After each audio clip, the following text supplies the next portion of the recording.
할렐루야. 주님의 이름으로 환영합니다.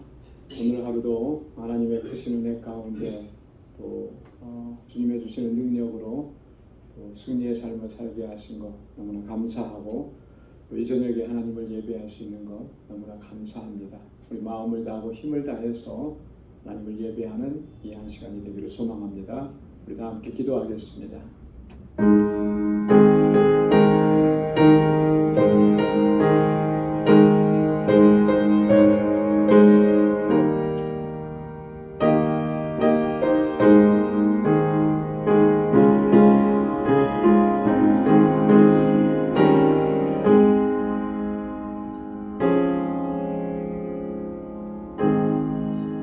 하나님이여, 사슴이 시냇물을 찾기에 갈급함같이 내 영혼이 주를 찾기에 갈급하니이다.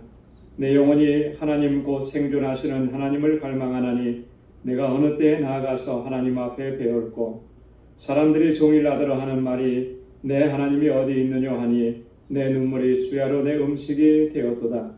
내 영혼아, 내가 어찌하여 낭망하며 어찌하여 내 속에서 불안하여 하는고. 너는 하나님을 바라라. 그 얼굴의 도우심을 인하여 내가 오히려 찬송하리로다. 아멘. 자비하시고 은혜가 풍성하신 여호와 하나님 아버지, 오늘 이 하루도 주님의 은혜 가운데 저희들을 지켜주시고 보호해 주셨다가 오늘 이 저녁 다시금 주님의 거룩하신 보좌 앞으로 불러주시고 하나님을 경배하고 찬양하고 이 시간 예배케 하심을 감사합니다. 신령과 진정으로 예배하는 저희들 되게 하여 주옵소서. 우리의 허물과 죄악을 주님의 보혈로 깨끗하게 씻어주셔서 다시 정결하게 하시고 거룩하게 하시며 하나님께서 찾으시는 예배자로 오늘 이 자리에 서서 주님만을 경배하는 우리 심령들 되게 하여 주옵소서. 우리의 예배를 받아 주옵시고 이 시간 임재하시며 하늘의 평강으로 덧입혀 주옵소서. 이 예수님의 이름으로 기원하옵나이다. 아멘. 전능하사 천지를 만드신 하나님 아버지를 내가 믿사오며 그 외아들 우리 주 예수 그리스도를 믿사오니 이는 성령으로 잉태하사 동정녀 마리아에게 나시고 본디오 빌라도에게 고난을 받으사 십자가에 못 박혀 죽으시고 장사한 지 사흘 만에 죽은 자 가운데서 다시 살아나시며 하늘에 오르사 전능하신 하나님 우편에 앉아 계시다가 저리로서 산 자와 죽은 자를 심판하러 오시리라. 성령을 믿사오며 거룩한 공예와 성도가 서로 교통하는 것과 죄를 사하여 주시는 것과 몸이 다시 사는 것과 영원히 사는 것을 믿사옵나이다. 아멘. 찬양으로 하나님께 영광 돌리겠습니다. 주님의 뜻을 이루소서.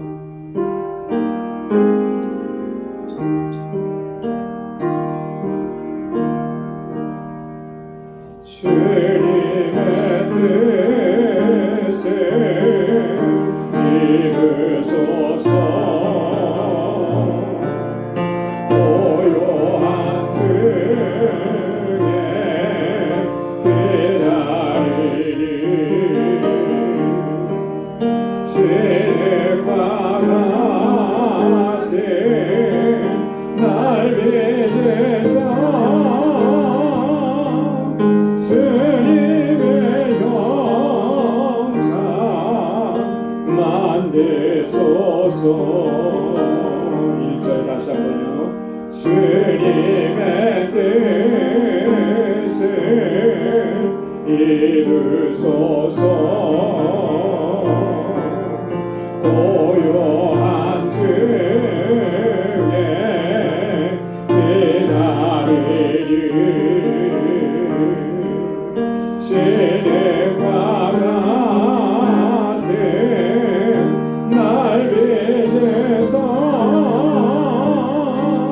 주님의 영상 만드소서. 주님의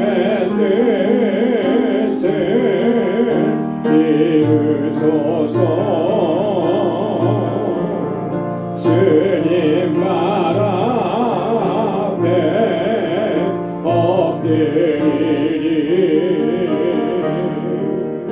나의 맘속을 잘 비시사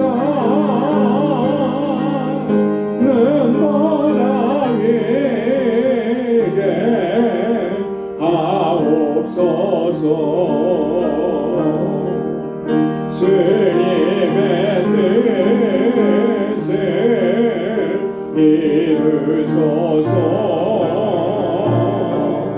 병들어 몸이 피곤할 때 권능의 손을 내게 펴서 새롭게 하여 주옵소서. 주님의 뜻을 이루소서. 온전히 나를 주장하사 주님과 함께 공부함을 만민이 알게 하옵소서.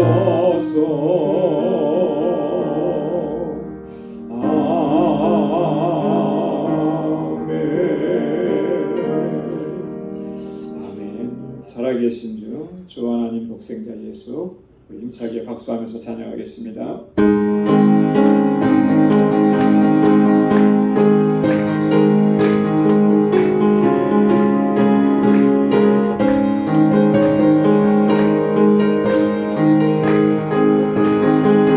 주 하나님 독생자 예수 날 위하여 오시었네. 내 모든 죄 용서하시고 죽음에서 부활하신 나의 구세주 살아계신 주 나의 참된 소망 걱정 근심 전혀 없네. 내 모든 삶을 인도하리. 내 모든 삶의 기쁨 늘 충만하네. 주 안에서 거듭난 생명 도우시는 주의 사랑 참 기쁨과 확신 가지고 예수님의 도우심을 믿으며 살리. 살아계신 주 나의 참된 소망 걱정 근심 전혀 없네. 사랑의 주님 밝게 인도하리. 내 모든 삶의 기쁨 늘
기쁨으로 충만한 삶이 되기를 소망합니다. 변치 않는 주님의 사랑과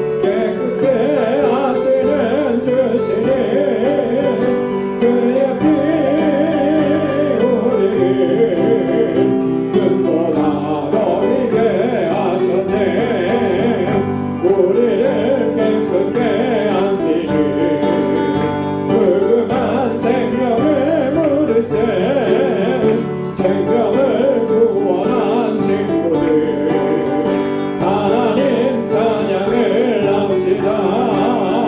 예수는 우리를 깨끗게 하시는 주신 그의 피 우리를 눈보다 더 위게 하셨네.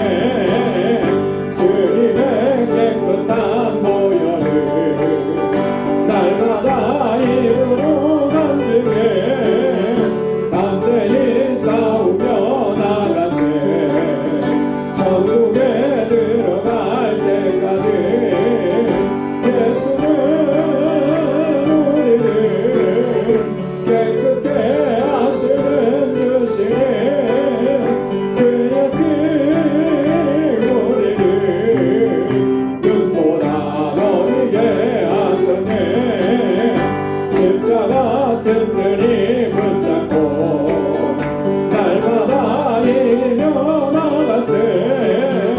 머리에 면류관 세고서 주 앞에 찬양할 때까지 십자가 튼튼히 붙잡고 날마다 이기며 나가세.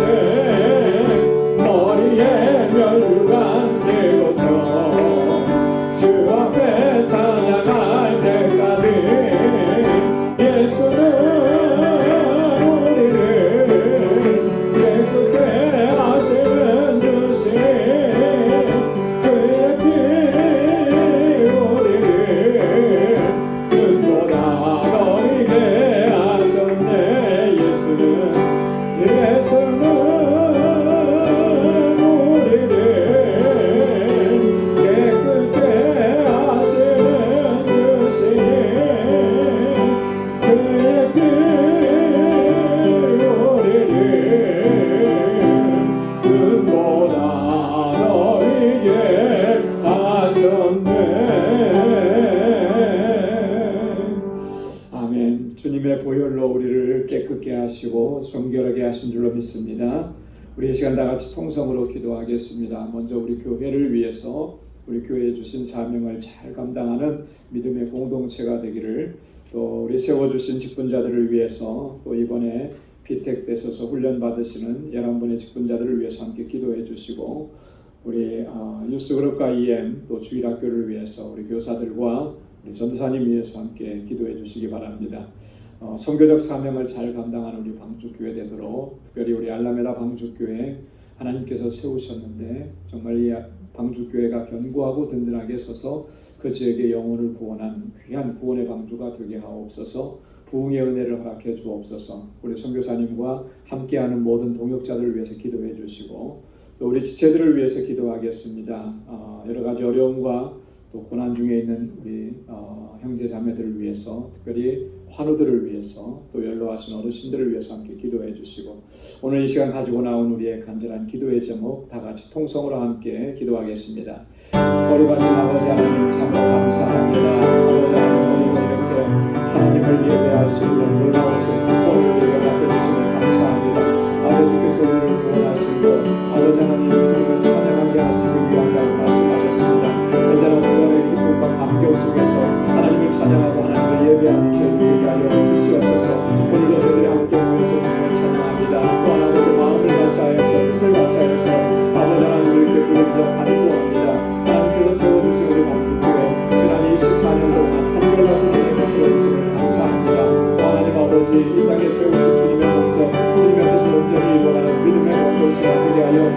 주옵소서. 성령으로 충만하게 하옵소서. 세워주신 주의 종들 한 사람 한 사람을 능력의 장중에 붙들어 주옵소서.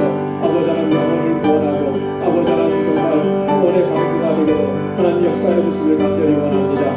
아버지 하나님 선교적 사명을 잘 감당하는 우리 방주 공동체들을 도와주옵소서. 하나님 우리를 위해서 세워주신 하나님의 귀한 종들, 기름 부어 세우신 하나님의 신실한 일꾼들, 아버지 우리 사랑하는 장로님들, 안수 집사님들, 우리 원장님들, 또 우리 모든 아버지 제국들 기억하여 주시옵소서. 그 맡겨주신 자리에서 정말 착하고 충성된 종이 되게 하여 주시옵소서. 특별히 아버지 하나님 이 교회를 사랑하셔서 이번에 아버지 11분의 기념자들을 세우셔서 이렇게 훈련받게 하시길 감사합니다. 신실한 주의 종들을 세움을 입고 아버지 하나님 이 땅에 하나님 나라 건설하는 일에 아름답고 귀하게 쓰임받는 주의 종들이 다 되게 하여 주시옵소서. 하나님 아버지 우리 사랑하는 이웃수금과 이엠과 주일학교 기억해 주시자 정말 다음 세대를 이끌어가는 하나님의 귀한 일꾼들이 이곳에서 많이 나올 수 있도록 도와주시고 저들이 정말 하나님을 경외하고 믿음으로 살아내게 하시고 이 세대 가운데 하나님 어둠의 세상 가운데 빛의 자녀로 살아갈 수 있도록 도와주옵소서. 저희를 위해서 수고하고 애쓰는 모든 교사들 지혜와 능력을 더하여 주옵소서. 우리 전도사님 능력으로 붙들어 주시고 성령으로 충만하게 하시고 말씀으로 아버지 하나님 양육할 때마다 놀라운 변화가 일어나도록 도와주시옵소서. 아버지 하나님 우리 아버지 육신의 연약함으로 인해서 고통 중에 수련하는 주님의 자녀들을 기억하시고 주님 치료하시고 온전한 회복으로 아버지 역사하여 주시옵소서. 늘 주님을 바라보고 주님을 소망하며 이 광야와 같은 삶을 믿음으로 이겨내게 하시고 하나님에 계신 주님만을 바라볼 수 있도록 인도하여 주시옵소서.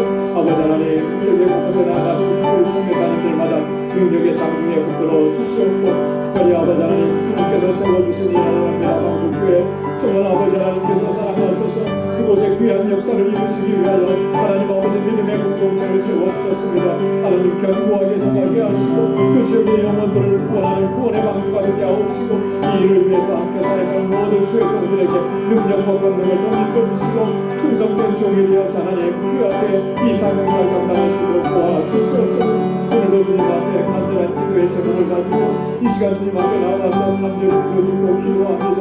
사랑하는 주의 종들의 기도를 들어주시고 주님의 선하신 응답을 허락하여 주시옵소서. 오늘도 우리의 말씀 앞에 세워주셨사오니 주의 말씀으로 우리를 새롭게 하여 주시고 새로운 결단과 각오로 나아갈 수 있도록 인도하여 주시옵소서. 모든 감사 찬양 영광을 주님 앞에 올려드립니다. 예수님의 이름으로 간절히 기도드리옵나이다. 아멘. 할렐루야. 하나님께서 우리의 기도에 선하신 응답을 허락해 주실 줄로 믿습니다. 오늘 이제 하나님의 말씀 같이 묵상하겠습니다. 오늘 묵상할 하나님 말씀은 고린도후서 제4장 7절에서 15절까지 말씀입니다. 고린도후서 제4장 7절에서 15절까지 한 절씩 교독하겠습니다. 우리가 이 보배를 질그릇에 가졌으니 이는 능력의 심이 큰 것이 하나님께 있고 우리에게 있지 아니함을 알게 하려 함이라.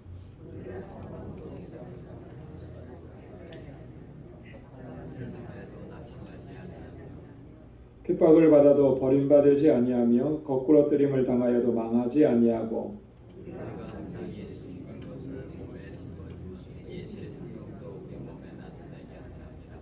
우리 산자가 항상 예수를 위하여 죽음에 넘김은 예수의 생명이 또한 우리 죽을 육체에 나타나게 하려 함이니라.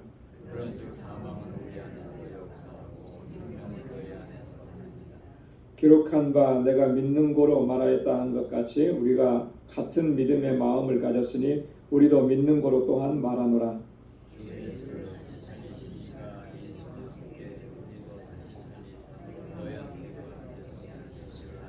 다 함께요. 모든 것을 너희를 위하여 하는 것은 은혜가 많은 사람의 감사함으로 말미암아 더하여 넘쳐서 하나님께 영광을 돌리게 하려 함이라. 아멘. 오늘 고린도후서 4장 본문의 말씀 바울이 아주 귀한 말씀을 우리에게 증거해 주는데요. 이 보배를 질그릇에 가졌다라고 하는 표현을 씁니다. 하나님께서 우리에게 이 보배로운 것을 허락해 주셨는데 그 보배를 담은 그릇이 마치 질그릇과 같다. 이 보배는 무엇이고 이 질그릇은 무엇을 의미하는가라고 하는 부분들을 본문을 통해서 이야기합니다. 그러면서 이 질그릇과 같은 존재가 이 보배를 잘 담고 또 하나님께서 주신 사명을 감당할 수 있게 하시기 위해서 하나님께서 능력으로 우리에게 어떻게 역사하셨는지 이런 내용들을 증거합니다. 궁극적으로는 이 모든 역사가 하나님께 영광을 돌리게 하려 하십니다라고 하는 것이죠. 그래서 우리가 어떤 사명을 감당하고 어떤 일들을 감당하든지 항상 우리의 포커스는 하나님께 영광을 돌리는 일에 맞춰져야 할 줄로 믿습니다. 하나님께서 우리에게 맡겨주신 직분, 바울은 앞에서 4장 1절 이하에서 하나님께서 우리에게 이 직분을 맡겨주셨는데 하나님께서 우리에게 긍휼히 여겨주셔서 이런 직분을 맡겨주셨다라고 하는 것을 얘기했습니다. 그렇기 때문에 그 직분을 감당하기 위해서, 잘 감당하기 위해서 정말 우리가 어떻게 하나님 앞에 서야 하느냐, 직분자의 자세가 뭐냐, 이런 것들을 사실 얘기를 했거든요. 여러분이 요즘에는 좀 많이 그런 경향이 없잖아 있는 것 같아요. 이 직분을 참 너무 쉽게 생각하는 것 같다라는 그런 생각을 합니다. 그 교회가 이렇게 제도적으로 이렇게 안정이 되고 정착이 되다 보니까 이 직분이 어떻게 보면 교회 생활 오래 하면 저절로 그 직분을 얻는 것처럼 그렇게 인식이 되어 있어서 이 직분이 얼마나 소중하고 직분을 맡았으면 정말 이걸 얼마나 두렵고 떨림으로 감당을 해야 하는지 이런 부분들이 좀 많이 약해지고 있지 않느냐. 그 예전에는 보면은 이렇게 교회에서 지금은 그런 표현을 잘 안 쓰죠. 서리집사라는 표현을 예전에 많이 썼습니다. 근데 교회에서 서리집사를 세울 때도 그냥 안 세웠거든요. 교회에 왔다고 해서 1년 지나니까 서리집사 이렇게 안 했거든요. 정말 그 사람이 이 집사의 직분을 잘 감당할 수 있는지 살펴보고 거기에 합당하면 세우는 거예요. 근데 합당하지 않으면 아무리 교회를 오래 나왔어도 잘 세우질 않았다라고 하는 거죠. 과거에 비해서 오늘날은 이런 직분뿐만 아니라 모든 분야에서 사실은 많이 좀 약화되어 있어요. 그래서 그런 영향이 어쩌면 우리의 신앙이 점점 약화되는 그런 경향으로 흘러가고 있지 않나. 철저함이 사라져가는 것이죠. 그래서 우리가 그런 이 마음의 자세를 다시 또 붙잡아야 할 그런 시기에 우리가 서 있다라고 하는 겁니다. 오늘 이 본문의 말씀은 7절과 10절 그리고 11절과 15절 이렇게 두 부분으로 좀 나눠서 볼 수가 있습니다. 7절에서 10절까지는 복음의 능력에 대해서 그리고 바울이 직접 자신이 경험했던 그 하나님의 능력을 여기에서 설명을 합니다. 그리고 11절에서 15절까지는 모든 것이 하나님께서 우리에게 은혜를 주신 것은 다 하나님께 영광을 돌리게 하려 합니다 라고 하는 그런 결론을 내리는 거예요. 자, 7절에 보면 우리가 이 보배를 질그릇에 가졌으니 이는 능력의 심이 큰 것이 하나님께 있고 우리에게 있지 아니함을 알게 하려 함이라 했습니다. 여기서 말하는 이 보배라는 것이 뭘 얘기하는 걸까요? 이 보배. 이 보배라고 하는 것은 지금 바울이 지니고 있고 또 바울이 세상 가운데 전하고 있는 것입니다. 그게 뭐죠? 복음인 거예요. 그죠? 하나님의 말씀 복음인 거예요. 이 복음은 어떤 역사를 이루는 거죠? 구원의 역사를 이루잖아요. 그죠? 자, 구원의 역사를 이루는 것만큼 소중한 게 어디 있겠습니까? 이 세상에서 생명을 살리는 것만큼 더 귀한 일이 어디 있겠어요? 영혼을 살리는 것은 세상 그 어떤 것보다도 가장 소중하고 가장 귀한 것인데 바로 그것이 복음으로 말미암아 역사가 이루어지게 되는 것입니다. 그래서 바울은 이것을 보배라 이렇게 설명을 하고 있습니다. 근데 그 보배면, 여러분 보배면은 보화면은 어디에다 보관을 해야 되겠습니까? 집에서. 어느 누구도 찾을 수 없는 가장 안전한 곳에 보관을 해야 되지 않아요? 그죠? 그래서 부잣집에 가면 뭐가 있어요? 어느 강도도 뚫을 수 없는 금고가 있는 거예요. 금고. 그 안에다가 안전하게 보관하는 거예요. 보배는 원래 그렇게 보관해야 되는 거예요. 빼앗기면 안 되고 잃어버리면 안 되는 것입니다. 근데 하나님의 섭리는 참 놀라워서 그 보배를 어디에 담아두셨다는 거예요? 질그릇에 담아두셨다. 이게 참 make sense 하지 않은 거예요. 그렇잖아요? 보배를 질그릇에 담아두면 그 보배가 어떻게 되겠습니까? 상하잖아요. 빼앗기기도 하고 없어지기도 하고 손상을 입기도 하고. 여러분 이 질그릇은 뭘 얘기하느냐 하면 바울이 여기서 질그릇이라고 했으면 자기 자신을 얘기하는 거거든요. 우리 자신을 얘기하는 거예요. 우리가 사실 보면 얼마나 깨어지기 쉬운 존재입니까? 얼마나 나약하고 얼마나 한계를 지닌 존재. 그런데 거기에 보배를 담아두셨다. 우리에게 맡겨주셨다. 정말 이거는 정말 이해가 안 되는 거죠. 그런데 바울이 여기서 말하고 있는 것은 뭐냐면 왜 보배를 질그릇에 담아두셨느냐. 왜 그렇다고 했습니까? 능력의 힘이 큰 것이 하나님에게 있고 내게 있지 아니함을 알게 하려고. 여러분 이거 우리가 잘 깨달아야 돼요. 나같이 연약한 존재에게, 나같이 부족한 존재에게 하나님께서 왜 이 일을 맡겨주셨을까? 그것은요, 우리로 하여금 바로 깨달으라는 거죠. 능력이 내게서 나가는 것이 아니라 하나님께서 주시는 것입니다. 그것을 감당할 수 있는 힘도 내가 경험한 거, 내가 체험한 거, 내가 쌓아온 거, 내 경력 그것이 감당하게 하는 것이 아니라 하나님께서 능력으로 역사하셔서 그 일을 감당하게 하신다라고 합니다. 할렐루야. 그걸 바로 알게 하시기 위해서 나같이 연약한 존재를 목사로 세워주셨고 장로로 세워주셨고 권사로 집사로 세워주신 거예요. 우리와 같이 우리 교회와 같이 정말 이렇게 연약한 질그릇 같은 교회인데 하나님께서 알라메다의 방주교회를 세우게 하신 거예요. 왜 그렇게 하셨을까? 우리가 그 감당할 수 있었을까? 객관적으로 생각하면요 도저히 감당할 수가 없는 일인데 하나님께서 그 일을 하게 하신 거예요. 알라메다의 정말 보배 같은 역사가 이루어지게 하기 위해서 우리를 사용하시는데 그것은요 우리에게 능력이 있는 것이 아니라 하나님께서 계획하시고 섭리하셨고 하나님의 능력으로 역사하신다는 것을 우리의 믿음으로 고백하게 하시기 위해서, 그 믿음 가지고 이 사명 감당하게 하시기 위해서. 여러분 그래서 오직 하나님의 능력, 그 능력이 얼마나 큰지를 늘 기억하면서, 여러분 7월달 달력의 주제가 뭐라 그랬죠? 다 주께 맡기라는 거잖아요. 그죠? 그렇게 주님께 맡기고 믿음으로 나아가는, 그게 바로 하나님께서 주신 사명을 또 잘 감당할 수 있는 비결인 줄로 믿습니다.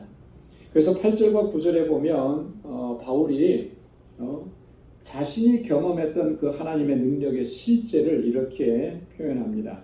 8절 9절 말씀 다시 한번 우리 함께 읽겠습니다. 시작. 우리가 사방으로 우겨쌈을 당하여도 쌓이지 아니하며 답답한 일을 당하여도 낙심하지 아니하며 핍박을 받아도 버림받지 아니하며 거꾸로 뜨림을 당하여도 망하지 아니하고. 얼마나 놀랍습니까? 그죠? 네. 사방으로 우겨쌈을 당했는데도 쌓이지 않는 거예요. 이거 신비롭지 않아요?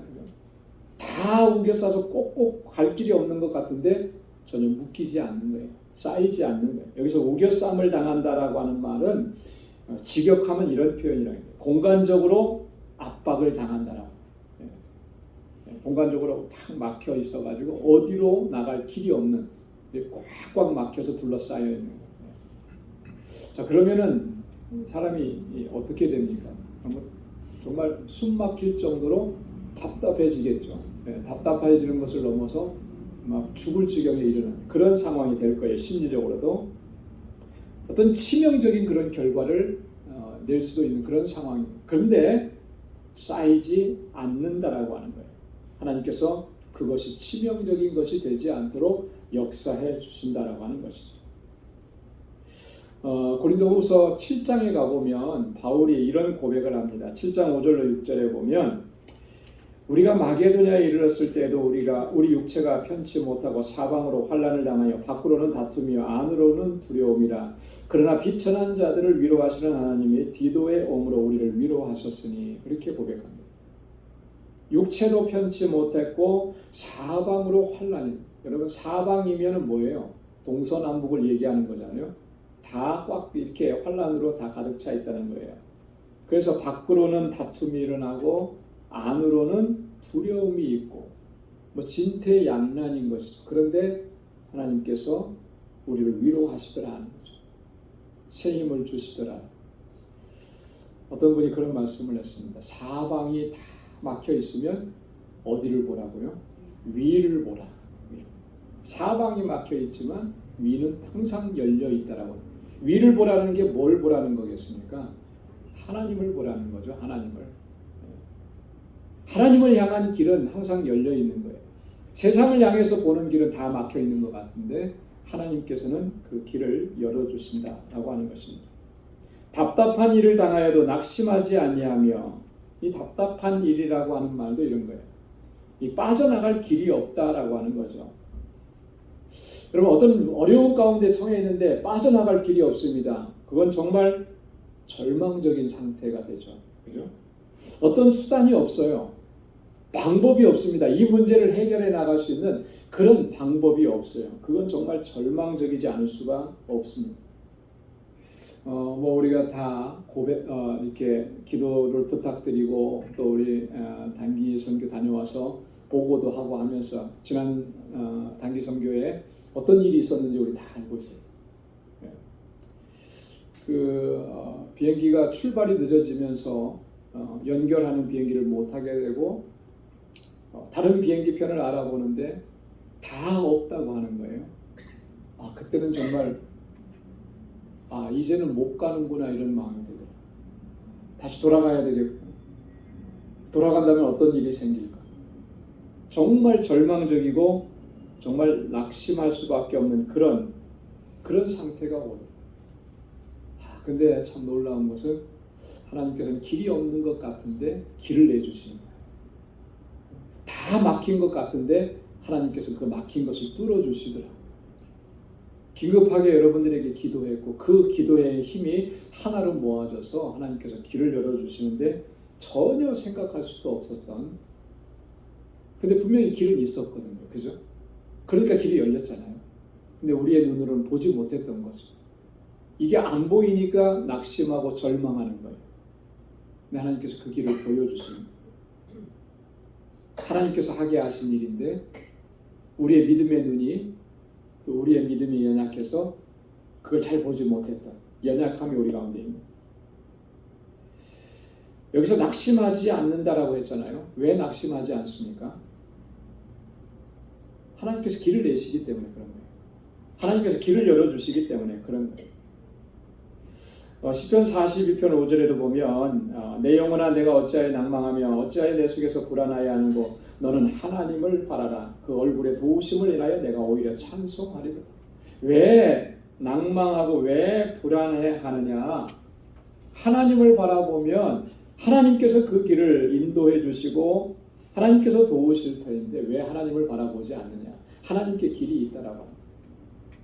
그래서 이사야 선지자가 이렇게 얘기를 했습니다. 이사야 43장 18절로 19절에 보면 너희는 이전 일을 기억하지 말며 옛적 일을 생각하지 말라. 보라 내가 새 일을 행하리니 이제 나타낼 것이라. 너희가 그것을 정녕 알지 못하겠느냐. 정령이 내가 광야의 길과 사막의 강을 내리니.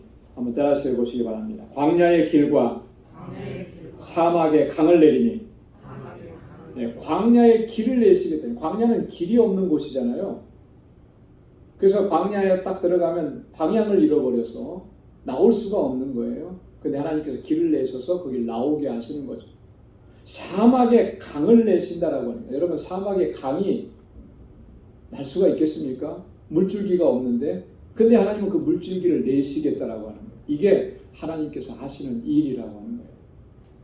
그러니까 우리가 어떠한 일을 당해도 낙심하지 말아야 한다라고 하는 것이죠. 그래서 답답한 일을 당해도 방법이 없는 것 같아도 낙심하지 말아야 되는 이유는 하나님께서 길을 내시기 때문에 핍박을 받아도 버림받지 아니하며 여러분 핍박을 받고 환난을 받고 고난을 당하고 했을 때 세상 사람들이 믿는 사람들을 보면서 뭐라고 비아냥거리겠습니까? 저가 믿는 그 하나님이 진짜 하나님이냐? 하나님이 살아계신다면 과연 저가 저렇게 고난을 당하고 환난을 당하겠느냐? 하나님이 그거 보시고 그냥 내버려 두시겠느냐? 또 조금 이제 신앙심이 있는 사람들은 저가 하나님 앞에 뭔가 잘못을 했고 범죄했기 때문에 하나님께서 저를 징계하시고 내버리는 거 아니겠느냐? 욥을 위로하러 왔던 그 세 친구들이 다 그렇게 했잖아요. 그래서 욥이 그 친구들을 가리켜서 뭐라고 얘기했어? 번뇌케하는 안위자라 그렇게 얘기했잖아요. 뭔가 얘기를 하는 것 같은데 그 얘기를 들으면 들을수록 내가 힘들어지는 거예요. 그렇게 했단 말이죠. 그런데 오늘 바울이 여기서 얘기하는 건 뭐냐면 그렇게 핍박을 받고 상처를 입고 고난을 당해도 결단코 하나님께는 버림을 받지 않는다는 거예요. 세상 사람들은 그렇게 무시하고 멸시하고 그렇게 해도 결코 우리는 하나님께 버림을 받지 않는다. 이게 중요한 거예요. 여러분 시편 53편에 보면 이사야 53장에 보면 이사야 선지자가 고난받는 메시아에 대한 노래를 합니다. 거기에 보면 3절에 그런 표현이 있습니다. 그는 멸시를 받아서 사람에게 버림받았으며 사람에게는 버림받았습니다. 그죠? 사람들이 그랬잖아요.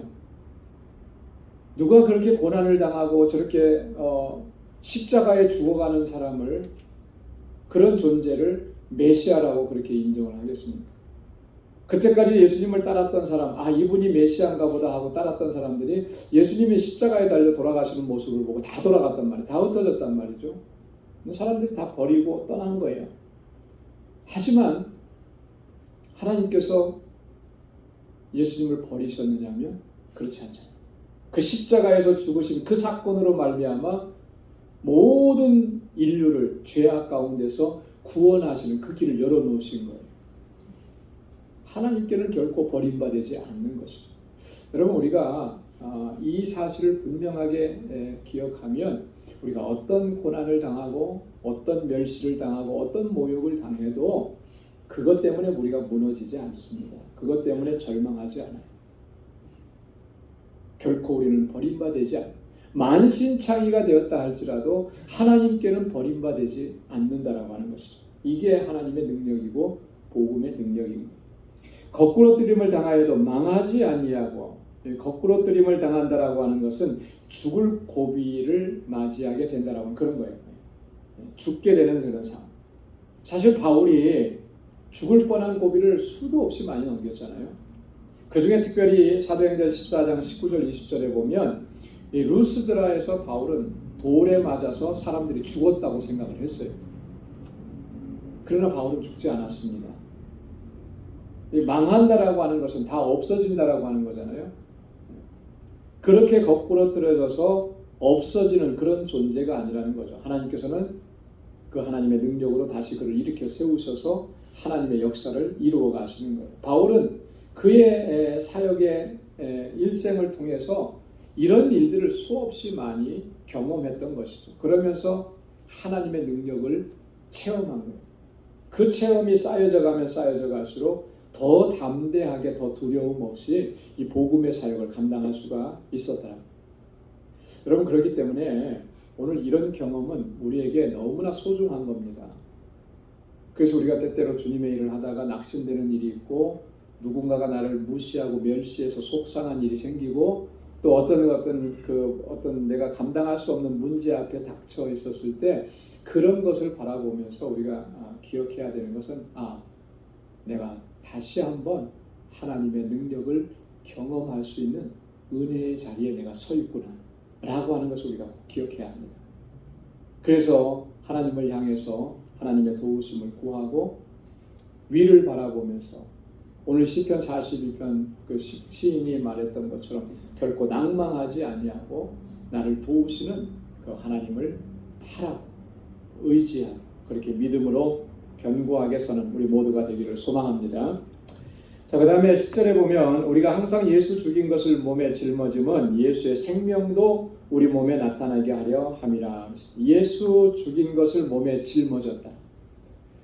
예수 죽인 것을 몸에 짊어졌다라고 하는 이 말은요, 예수 그리스도의 고난과 죽음에 함께 동참한다라고 하는 그런 의미입니다. 그리고 좀 더 구체적으로 얘기하면 예수 그리스도의 고난과 죽음이 지금 바울의 삶 속에서 경험 안에서 현재적으로 계속 재현되고 있다라고 하는 그런 의미입니다. 예수님의 죽음과 예수님의 고난과 예수님께서 이 땅에 오셔서 죄인을 구원하시기 위해서 겪으셨던 그 모든 고난이 내 삶 속에서 지속적으로 이루어지는 거예요. 왜 그게 어떻게 그렇게 이루어지는 것이겠습니까? 바울이 지금 복음의 사역을 감당하기 때문에 그게 이루어지는 거예요. 만약에 바울이 복음을 전하지 않고 그냥 편안하게 신앙생활 한다고 이렇게 있으면 사실 어쩌면 이런 고난은 겪지 않았을 수도 있을 겁니다. 그런데 바울은 주님께로부터 받은 사명이 있는 거예요. 그 땅끝까지 나아가서 예수 그리스도를 증거하는 거죠. 그래도 요즘에는 뭐 전도해서 열매 맺는 일이 어렵다고는 하지만 예수 믿으라고 전도할 때 그걸 핍박하고 방해하고 고난을 가져다 주고 이러는 일들은 사실 거의 없죠. 좀 무시는 당하고 외면은 당할 수 있죠. 전도지를 던져주면 그거 받지 않고 퉁명스럽게 받았어도 집어던져버리고 그러면 그런 걸 보면 좀 속상하기도 해요. 그런 일은 있을지언정 예수 전하고 전도한다고 막 쫓아와서 죽이려고 하고 그런 일은 없단 말이죠. 근데 바울의 시대에는 그렇지 않았다라고 하는 거죠. 그래서 예수 전한다라고 하는 것은 곧 고난이고 또 심하게 얘기하면 죽음에 이르는 그런 상황이 있을 수도 있는 거예요. 매일매일 그런 일들이 그의 삶 속에서 반복되어지는 거죠. 바울은 그걸 얘기하는 겁니다. 그래서 바울이 쓴 서신서에 보면 바울은 종종 그런 표현을 참 많이 했어요. 로마서 8장 36절에 보면 기록된 바 우리가 종일 주를 위하여 죽임을 당케 되며 도살할 양같이 여김을 받았나이다 함과 같으니라. 우리가 종일 죽임을 당하는 것 같고 도살할 양이 도살장으로 들어갑니다. 그건 죽음 앞에 서 있는 거잖아요. 그게 우리의 현재의 상황이다라고 하는 거예요. 왜요? 복음을 전하기 때문에. 예수 전하고 복음을 증거하기 때문에. 고린도전서 15장 31절에도 보면 바울이 뭐라고 했냐면 나는 날마다 죽노라 그랬습니다. 날마다 죽노라. 이 날마다 죽는다라고 하는 표현이 무슨 말이겠습니까? 주님 앞에서 나를 날마다 주님 앞에서 나를 내려놓는 거죠. 내 자아를 부인하고. 그죠? 예수님께서 뭐라고 말씀하셨습니까? 나를 따르는 자는 어떻게 하라고 그랬어요? 자기를 부인하고 자기를 생각하면은 주님을 결코 따라갈 수가 없어요. 우리가 주님의 일을 한다고 하면서 내가 좀 더 편안하게 살고 내가 좀 더 명예를 얻고 살고 그러면 결코 주님을 따라갈 수가 없는 겁니다. 자기를 부인하지 않으면 온전히 주님이 걸어가신 그 길을 걸어갈 수가 없어요. 나를 부인하지 않으면 어떤 결과가 나느냐면 무엇을 하든지 다 나를 위해서 하게 돼 있어요. 나에게 포커스가 맞아요. 그래서 어떤 것을 결정을 할 때 이것을 해야 될 것이냐 말아야 될 것이냐 뭘 결정할 때 항상 그 판단의 기준이 어디에 서냐면 나에게 얼마나 베네핏이 되느냐 여기에. 그건 나를 아직까지 부인하지 못한 거죠. 그래서 우리가 갈등을 하고 고민을 하는 거예요. 왜 갈등하고 왜 고민하냐면 아직 내가 나를 부인하지 못한 거죠. 나를 부정하면 나를 완전히 내려놓으면 주님께서 무슨 말씀을 하셨든지 그 주님의 말씀하신 대로 온전한 순종으로 나아갈 수가 있게 됩니다. 그래서 우리가 주님이 말씀하신 게 그거죠. 나를 따라오는 자는 자기를 부인하고, 그래서 사실 우리가 나를 부인하는 일이 너무나 힘든 거예요. 그렇죠? 이것과 늘 싸우는 거죠. 목회를 하면서도 제가 그것과 싸우는 것이고, 아마도 여러분들이 신앙생활을 하면서도 그 부분과 제일 많이 싸울 거예요. 나를 부인하는 일. 왜냐하면 순간순간에 나의 유익이 먼저 내 생각을 지배하기 때문에. 그래서 내가 이 일을 하려고 할 때, 이거 하자고 할 때 가장 먼저 떠오르는 게 뭐예요? 나를 먼저 생각하잖아요. 그게 정말 하나님께서 우리에게 주신 사명인가 이런 거 생각하지 않고 나를 먼저 생각. 여러분, 그래서 나를 부인하는 일은 너무나 중요한 그런 문제인 것입니다. 왜 내가 그렇게까지 예수 죽인 것을 몸에 짊어지느냐? 예수의 생명이 우리 안에서 역사하고 나타나게 하려 함이라. 결국 예수님의 생명이 모든 육체 가운데 나타나는 그 일 때문에 내가 이렇게 하고 있다라고 하는 것, 바울이 증거. 그래서 오늘 우리가 어떤 사명을 감당하든지 그 사명 안에는 하나님께서 이렇게 역사하시는 일들이 있는 것입니다. 그래서 생명의 역사가 일어나는 일이기 때문에 우리의 자신을 헌신하는 것이고 드리는 것이고 물질도 드리는 것. 한 생명이 천하보다도 귀하게 여기시는 하나님의 그 섭리와 뜻이 그 안에 있기 때문에 우리가 그렇게 최선을 다해야 마땅하다라고 하는 것이죠. 자, 두 번째 11절부터 15절까지는 하나님께 영광을 돌리게 하려 함이라 라고 하는 주제로 말씀을 이어가는데요. 11절에 보면 우리 산자가 항상 예수를 위하여 죽음에 넘기움은 예수의 생명이 또한 우리 죽을 육체에 나타내게 하려 함이라 그랬습니다. 앞에 10절과 같은 연장선상에 있는 그런 말씀이죠. 여기 산자가 항상 예수를 위하여 죽음에 넘기운다. 예수님을 위해서 죽음에 넘겨진다. 산자라고 하는, 여기서 산자라고 하는 말은 이런 거예요. 육체적으로 살아있어서 산자라고 하는 것이 아니고 영적으로 산자를 의미하는, 거듭난 사람을 의미하는. 그런데 이 거듭난 생명을 가진 존재가 항상 예수를 위해서 죽음에 넘겨진다. 주님을 위해서, 주님 때문에 죽음에 넘겨지는. 왜 그렇게 되느냐? 예수의 생명이 우리 죽을 육체에 나타내게 하기 위해서. 우리가 죽어야 예수의 생명이 그 안에서 역사를 이루어 가기 때문에 그런 거죠. 여러분, 우리가 죽어야만 새로운 생명이 일어난다라고 하는 것, 탄생한다라고 하는 것, 새 생명을 얻게 된다라고 하는 것은 이건 너무나 중요한 진리이고, 그리고 우리가 이 자연 속에서도 그런 진리를 우리가 발견할 수가 있어요. 그래서 예수님께서도 그런 말씀을 하셨잖아요. 한 알의 밀이 땅에 썩어서 떨어져 죽지 아니하면 어떻게 된다는 거예요? 열매를 맺지 못하라. 이 땅에 떨어져서 죽어야만, 그래야만 열매를 맺는다라고. 이 너무나 당연한 자연의 법칙을 가지고 예수님께서는 우리의 삶이 어떠해야 하는지, 예수님을 따르는 하나님의 자녀들이 이 세상을 어떻게 살아가고 또 어떻게 생명을 하나님께로 인도할 수 있는지를 교훈해 주신 거예요. 우리가 죽지 않으면 거기서는요, 사실 한 생명도 거둘 수가 없는 거예요.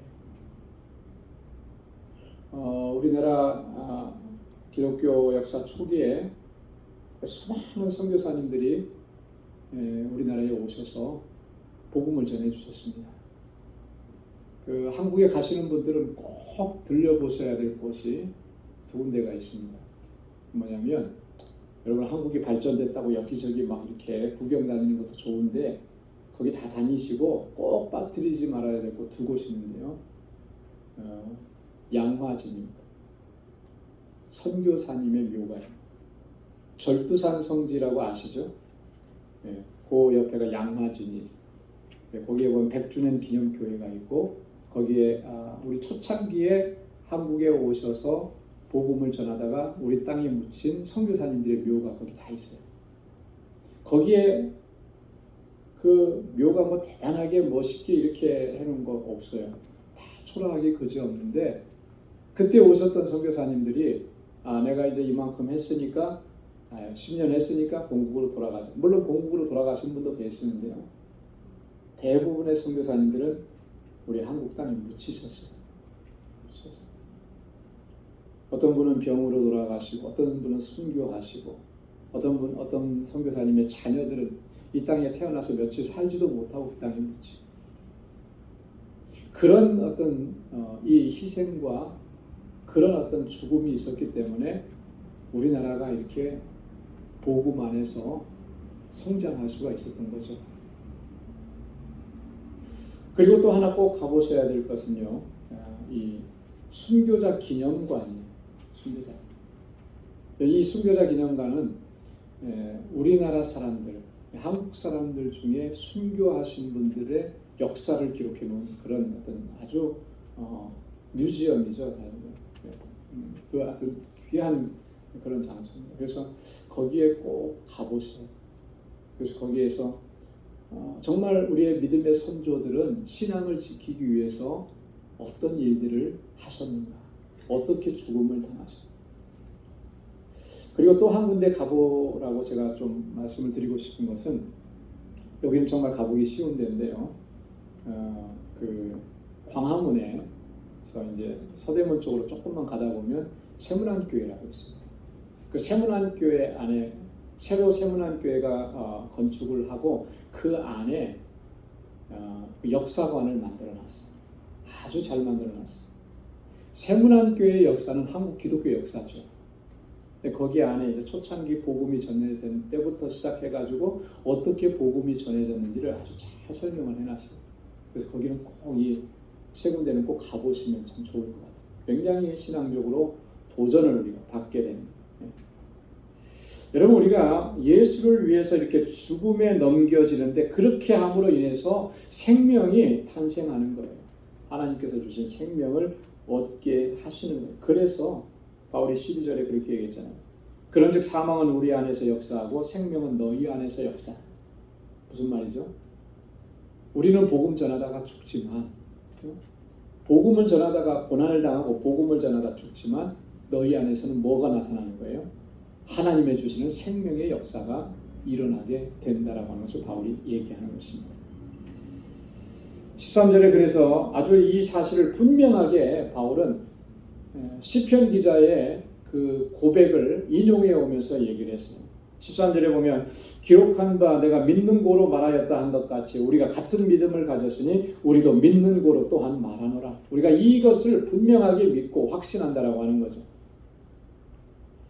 이게 누구의 기록을 얘기한 것이냐면 시편 116편 10절 다윗이 썼다라고 모든 학자들이 많이 추정을 하는데 거기에 다윗이 했던 그 믿음의 고백을 지금 바울이 인용해 오는 거예요. 내가 믿는 고로 말하리라 내가 큰 곤란을 당하였도다. 이제 다윗이 그렇게 고백을 했는데 이것을 빌려와서 우리도 다윗과 같은 똑같은 믿음을 가졌다라고 하는 거죠. 다윗이 그렇게 고백했다면 우리도 동일하게 고백한다. 왜? 사망은 우리 안에서 역사하지만 생명은 너희 안에서 역사한다는 이 사실을 우리는 분명하게 믿는다. 그래서 그 한 생명이 탄생하는 그 영광스럽고 감격스러운 그 일을 위해서 나는 내가 죽어도 그게 죽음이 두렵지 않고 아깝지 않은 거예요.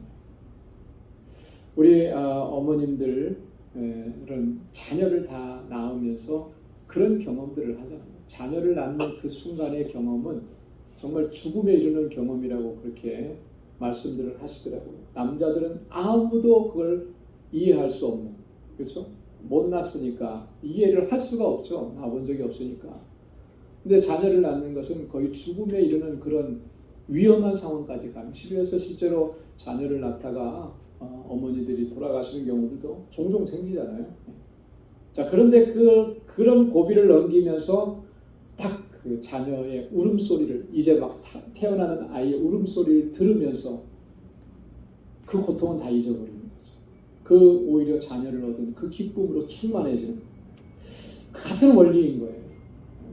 한 생명을 탄생시키기 위해서 정말 수많은 고난을 당하고 환난을 당하고 핍박을 겪고 멸시를 당하지만 그러나 그래서 내가 너덜너덜해지고 다 죽어가지만 그러나 그로 인해서 한 생명이 태어나고 예수 믿게 되면 그 기쁨은 말할 수 없는 것이라는 거죠.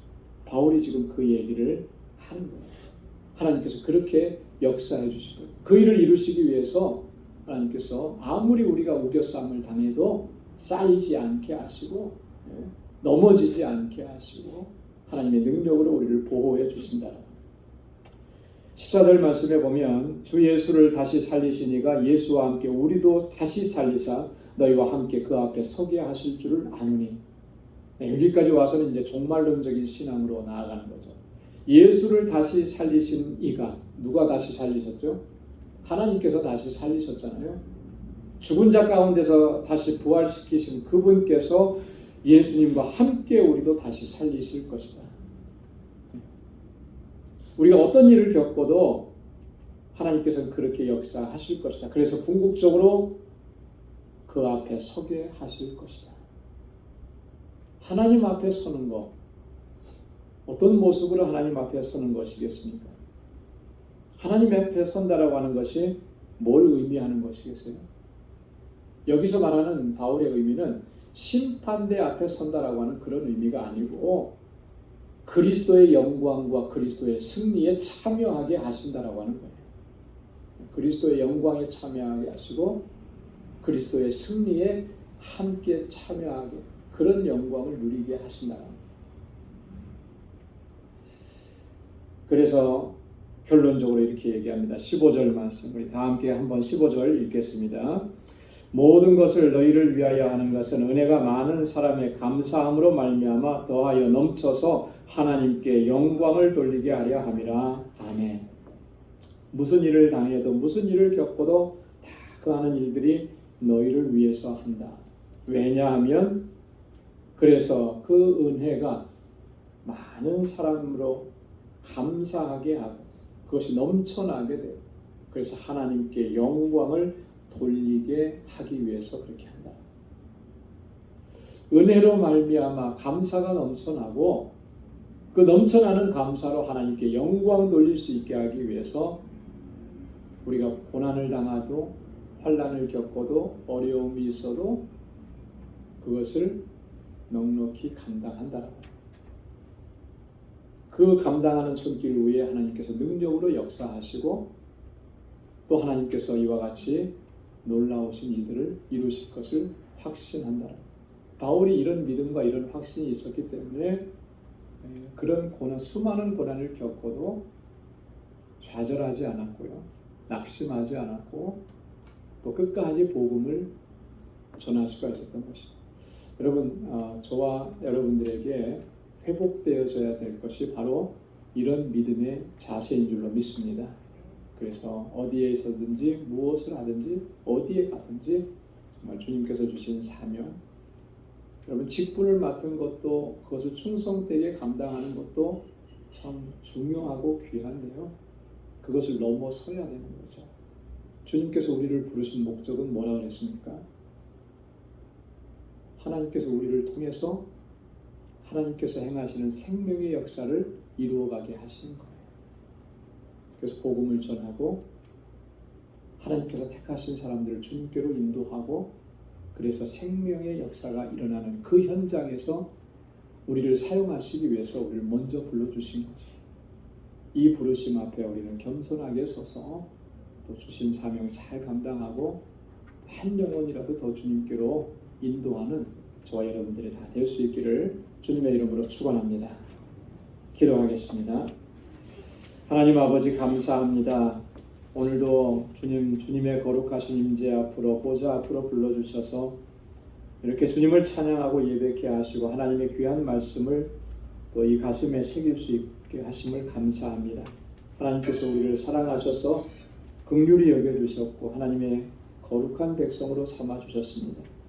하나님께서 우리를 하나님의 자녀로 삼으신 그 뜻에 합당하게 살아갈 수 있는 저희들 되게 하시고 우리에게 주신 이 생명을 또 이제 세상 가운데 증거하게 하셔서 하나님 주님의 택하신 영혼들을 주님께로 인도하라고 이 귀한 사명도 맡겨주셨는데 우리가 그 사명을 감당하면서 어떠한 일을 겪더라도 결코 낙심하지 않게 하시고 능력의 주님을 의지하고 나를 도우시는 하나님의 손길을 구하며 믿음으로 나아가 끝까지 이 사명 잘 감당할 수 있는 우리 모든 믿음의 권속들과 우리 방주 공동체가 되도록 인도하여 주옵소서.